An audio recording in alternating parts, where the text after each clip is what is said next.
is Abdiaziz Hassan. I'm from Isli, Section 1 Melawa Street. Yeah, I've been to what they call organizing committee. Pamoja na tukijaribu kuweka all the things together for this week to celebrate Isli starehe and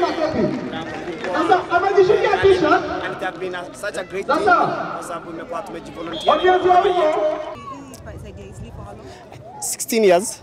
Nimesoma hapa primary, high school, college na najivunia niko part of Isli na nafurahia niko part of Isli na niko tu siwezika nimeshajaribu kuhama but haijai kuniingia akili yangu kwa sababu there is a time nilienda mbali na the street I used to live but after 3 months nimeona I rather come back kwa sababu ya vijana na community watu wote wako huko.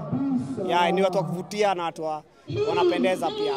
Actually, the aspect of the naming of the street, that's one of the thing because you will find it's easier for someone ukimalezea akuje mali huko kutoka we are designed like a place called Isli in UK where you have 1st Street, 2nd Street to 12th Street. Then we have a section 1, section 2, section 3.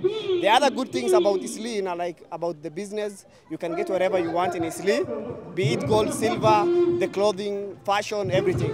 The other thing is the culture aspect, where you live with Ethiopians, Somalian, Kenyans from different parts, and you live na amani. That's one of the things. Naishi ploti jirani yangu moja ni east side ni ametoka afar part from the country naishi, huo mwingine the other side, na bado tunajuana, na bado tunakaa pamoja amani, tunajuliana hali. That's one of the good things. The other good things about also food. The food. Leo naweza kula anjera, asubuhi anjera Somali, lunch ni kula anjera Ethiopia, supper ni kula modokoi. You see, this is the good thing. Wakati sitahitaji kuenda mahali mbali nitafuta hizo vitu zote. So that's the good thing. Usili unaweza kwa the higher side, the lower side. It's just simple life where you enjoy everything part of it.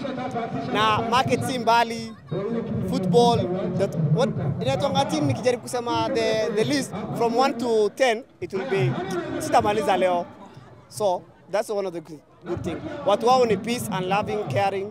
Na wataka kujua wewe umetoka side gani. According to politics, umedifa, but after kuisha, uko the same. Ni aje ndio hiyo mnaongea stories at home, hivyo mnaongelesha Kenya ku bring up the community. Then watu wanapenda community pia. The youth, most of them involved with the community, support the community one way or another.